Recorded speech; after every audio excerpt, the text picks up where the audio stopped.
Tanzania's tax agency is raking in more money than it ever has. They surpassed their target by 6%, collecting a total of $1.2 billion.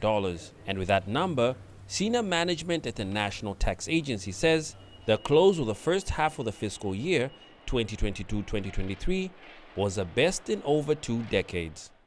This gives a lot of hope for us, showing that probably this year we're going to meet our target and even surpass it.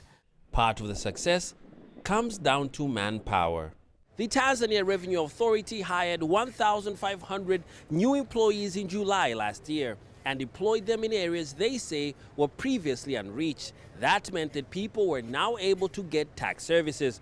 Officials also say the increased use of technology to make payments easier has helped achieve this record.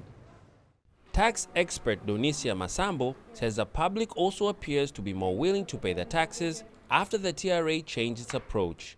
There was a huge gap between the Revenue Authority relationship and the taxpayers. There's a lot of force being used in collecting taxes, and as I have said, in the past year or so, this has improved. So now there's more communication. The communication is quite softer, the tone has changed, the engagement is more friendly compared to the past. Still, the system is far from perfect.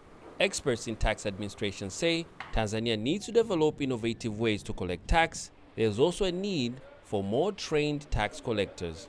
There are also challenges along Tanzania's borders. With 8 neighboring countries, revenue authorities and other border agencies say they struggle to monitor illegal smuggling routes, making it difficult to know taxable trade and tariff income at border points.